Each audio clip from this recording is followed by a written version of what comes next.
There's always something going on. Savings events literally everywhere. Hi, Tim Jones at Savannah Mall in front of the body shop where you ladies will find high-energy fashions, that just right outfit for any occasion.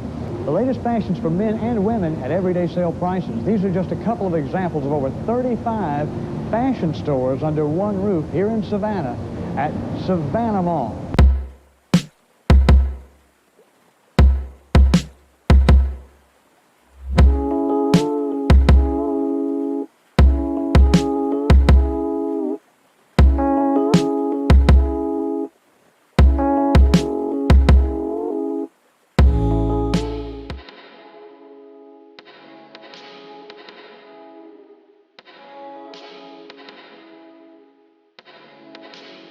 Hello everyone, I'm your cruise director Kristen as always, and this is Savannah Mall in Savannah, Georgia.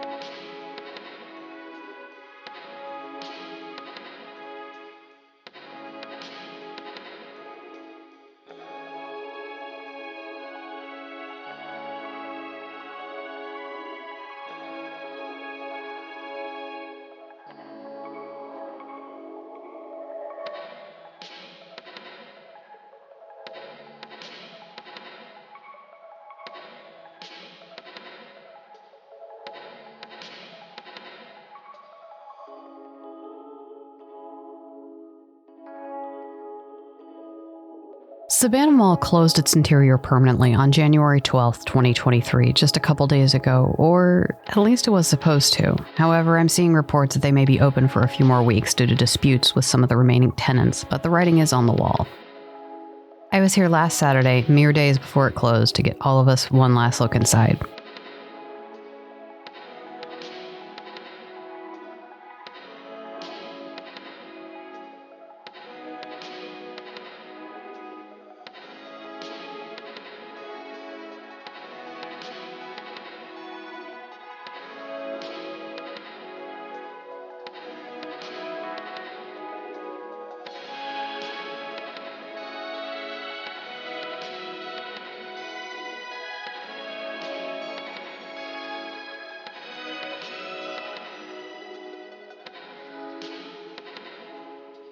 I grew up in Ohio, but when my family went to the beach, we went to Tybee Island, and one year it was raining during our vacation, so we ended up here after seeing billboard after billboard and commercial after commercial on local TV. My memories are hazy at best of what it looked like at the time, partially because I would have been maybe 8-9 years old. This was right after it opened. But when I heard it was closing, I had to go back, partially to see if anything seemed familiar, and also, you know me, if I hear a mall's closing, I feel compelled to go there. Maybe it's a calling, or maybe I just like to procrastinate. It's probably a bit of both.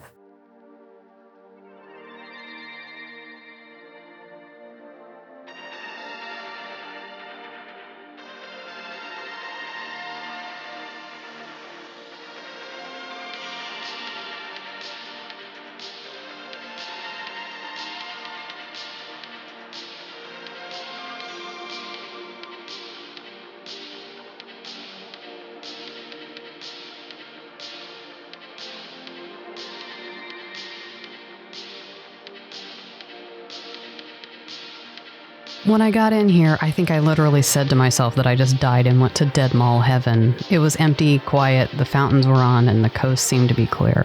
We'll get back to that last part later, but it is really a beautiful space and it's full of sunlight and 90s aesthetics, so drink it up because it's probably the last couple times you're going to see it.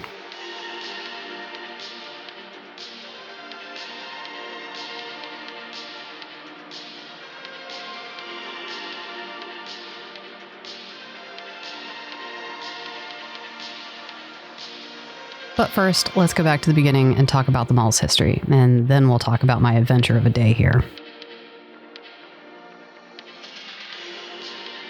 Savannah's first mall, Oglethorpe Mall, opened 4 miles away from this one in 1969 and remained the only enclosed mall in town for over 30 years.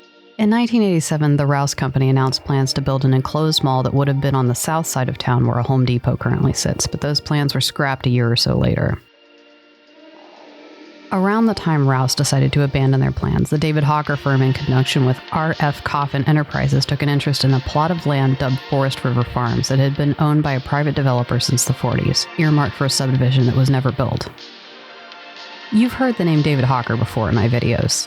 The hawker firm is who was behind a lot of those little rural malls I've covered in Kentucky and Tennessee, so it was kind of neat to see what one of their large-scale developments looked like. By the 1970s, due to a highway extension, housing developments filled the area surrounding the new highway, and by the 80s, the only undeveloped plot was Forest River Farms. They decided to build a mall there, along with Georgia's first public location on the other side of the highway.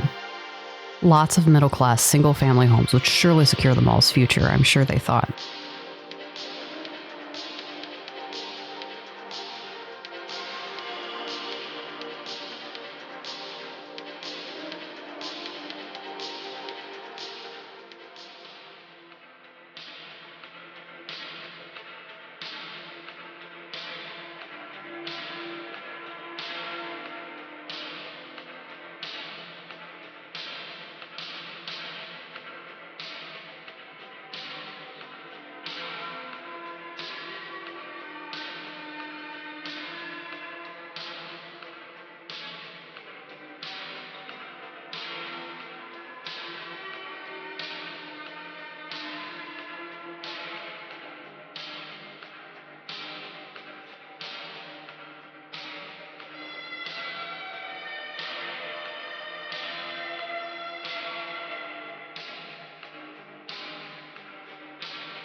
Savannah Mall opened on August 29, 1990, just in time for back-to-school season, but early enough that the last tourists of the summer would still be around.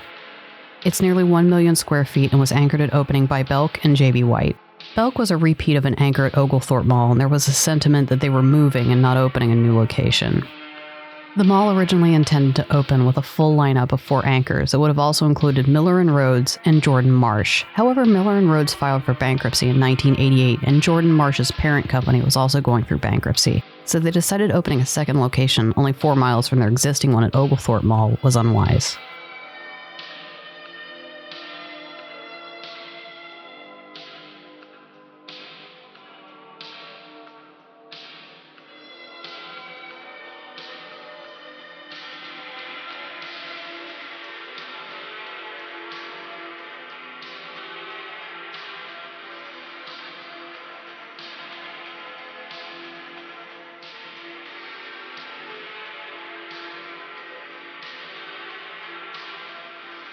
By 1991, the planned Miller & Rhodes location was occupied by Parisian, and the Jordan Marsh space had been taken up by Montgomery Ward, completing the anchor picture. The mall's inline offerings included upscale stores new to the market, including Ann Taylor, Abercrombie & Fitch, and United Colors of Benetton. It even featured a location of Blockbuster Music, a failed experiment by the now-defunct video rental chain.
Most opinions of the day thought Savannah Mall would surely devour the aging Oglethorpe Mall. They added skylights to make the mall feel more modern and coastal design elements that attempted to make it feel more Savannah-centric. They also added a food court, important to the modernity of any mall in 1989. You just couldn't make it without a food court.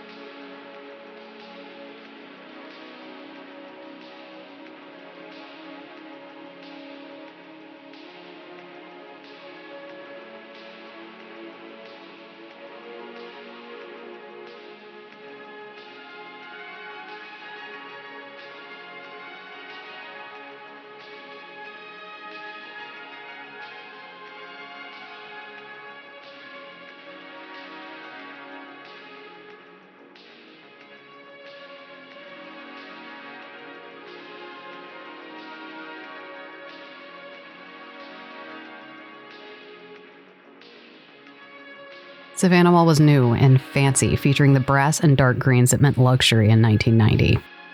You'd think it would pull out ahead, but we were in the middle of both a recession and a war at the time, and I think the veneer of Savannah Mall being more upmarket potentially made people feel like they couldn't afford to shop there, so they stuck with their old, newly remodeled mainstay that boasted more affordable anchors like Sears.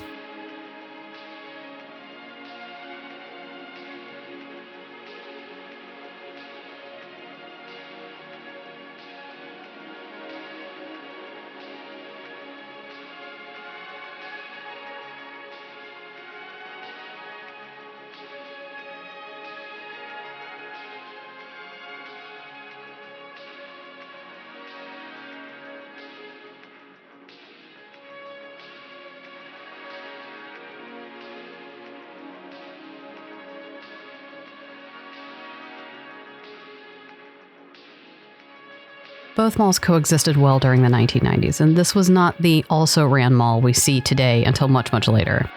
This one was always performing a little bit behind its predecessor, but it was holding its own.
The 90s were the heyday of teen mall culture, so what could be more exciting to a disinterested, rebellious teenager than going to high school in a mall? In 1994, Savannah Mall offered about 60 students the opportunity to do just that. The Savannah Mall Academy was a program for students at risk of failing or dropping out of high school to learn in an unconventional environment that included learning about various careers and businesses in the mall. By all accounts I've read, the program was a success. One administrator was saying that they had no discipline issues at all, boasted a 93% attendance rate, and had an average increase in grades of 10 points, with most students moving from a D average to a B average. I wasn't able to find how long this program went on, but at the time Simon Malls was offering a similar program in Indianapolis with similarly impressive results.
By 2005, the first signs of trouble were starting to reveal themselves. The mall has about 20 vacancies by this point.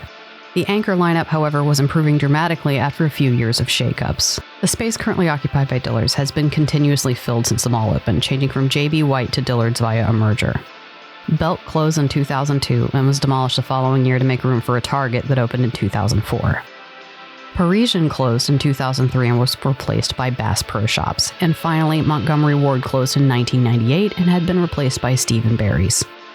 For the mid-2000s, an anchor lineup consisting of Steve & Barry's, the first Bass Pro Shop in the region, and the first Target in the city was pretty nice, and the mall enjoyed a modest revival. In fact, by 2006, newspapers as far away as Macon, Georgia were expressing enthusiasm for the 3-year-old Bass Pro Shops location, with an article headlined, "Bass Pro Store in Savannah Helps Revive Mall."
The mall enjoyed a significant enough revival that they underwent a modest remodel in 2008. They focused primarily on comfort and quality of life improvements such as more energy-efficient ventilation, new lighting, and improving the mall's ADA compliance. They also began offering free Wi-Fi and received a new logo that they still use today. Posts from as recently as 2013 on various industry blogs and citydata.com show most people optimistic about the mall's future.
One factor in Savannah Mall's swift decline, which has been a cause of the demise of a few malls I've covered, is something newer and fancier opened up nearby, and in this case it was a Tanger outlet mall in nearby Poolner, Georgia, that drew traffic away from Savannah Mall's first quality, full-price merchandise.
By 2016, especially following a couple incidents involving gunplay in the parking lot earlier that year, the mall was placed up for sale and was purchased by, you guessed it, Coan Retail Investment Group.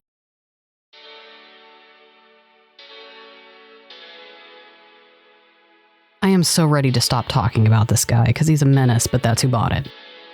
Cohan, doing what Cohan is potentially best known for, they neglected the mall until local government took an interest in the mall's broken escalators and non-functioning air conditioning system.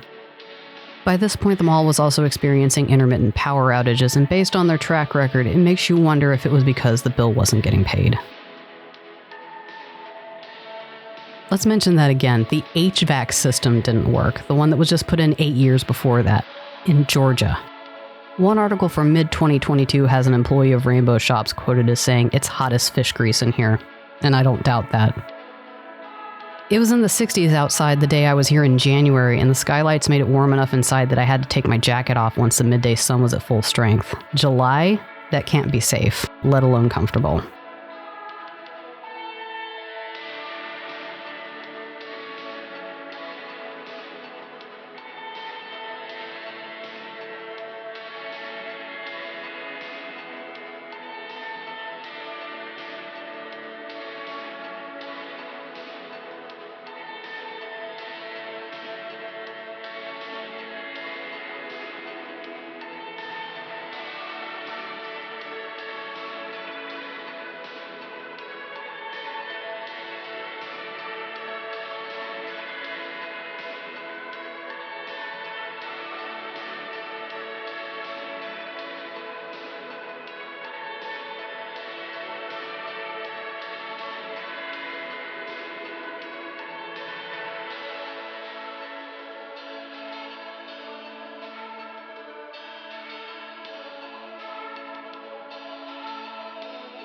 July 2022 was when the mall was placed up for auction, boasting in its promotional materials that it was 59% lease, a number I side-eye heavily considering that such materials for other malls have been caught being dishonest in the past.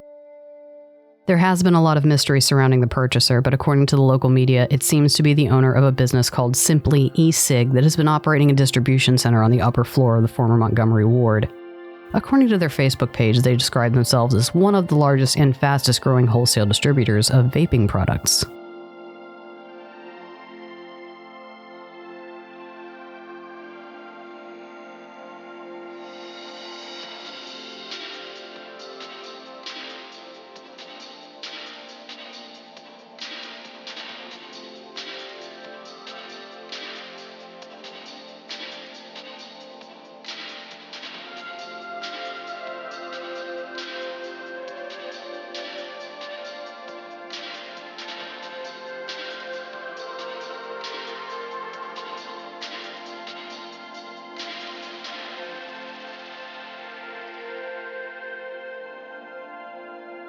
Right now, the plan is for Target, Bass Pro Shops, and Dillard's to remain open, conducting business as usual. In fact, every anchor space at this mall is at least partially filled. The former Montgomery Ward has a call center on the bottom floor and has been housing the distribution center on the upper floor. Simply eSig was sued last year by the call center below it, citing noise concerns from heavy carts and machinery moving across their ceiling. Really, the only anchor space at this entire mall that's empty is the bottom floor of the Target building that held a Burlington coat factory until 2020. This is an interesting situation in which all the anchors are filled and planning to remain open, but the interior of the mall is closing partially because they don't want to have to recondition it into a shopping destination and seem to be interested in using the space as a warehouse. This is really a beautiful mall, and it's kind of sad to see that all this architecture will be unappreciated, but time moves forward and at least we have pictures.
Malls about to close, even ones that up until that point were known for being strict about no photography, are usually a little more relaxed.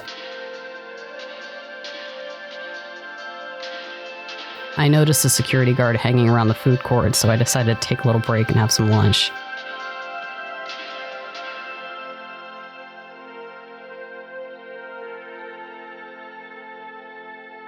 I'd already been at the mall for about an hour and a half at that point, and had been all over the place with my small camera, so it was time to refuel. I'm enjoying lunch in the very dead Savannah Mall. I give it a 5 out of 10, it's pretty good.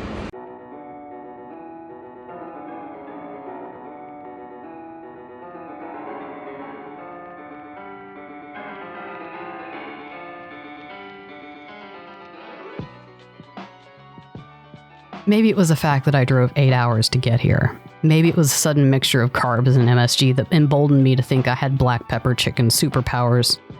No one had said anything to me yet, but also that this was my last chance to see this mall. I got bold and decided to go out to the car and get my bigger, less discreet camera to get a few nice stationary shots. This video is going to be cinematic, I said. If I want to roll with the greats, I need to be like the greats, so we're going to push the envelope. Seize the day.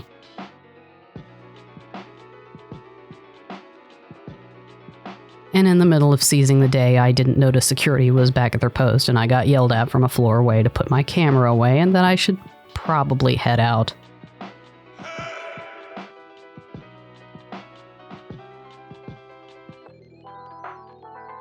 He wasn't a jerk about it, he didn't follow me, and I didn't argue.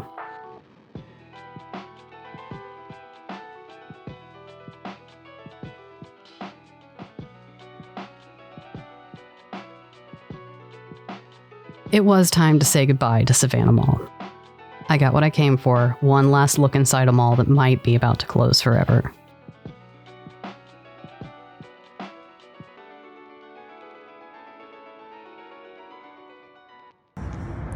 Well, I just got tossed from Savannah Mall, so luckily I got all my footage before the guy noticed me, so video's coming, but we're done shooting today, folks.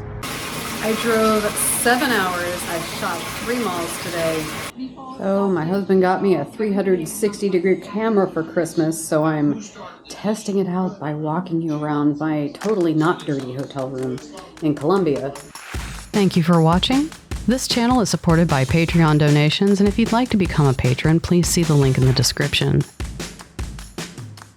As always, I'm your cruise director, Kristen, and this is Unicomm Productions. We'll see you next time. Well, South Carolina, it's been real.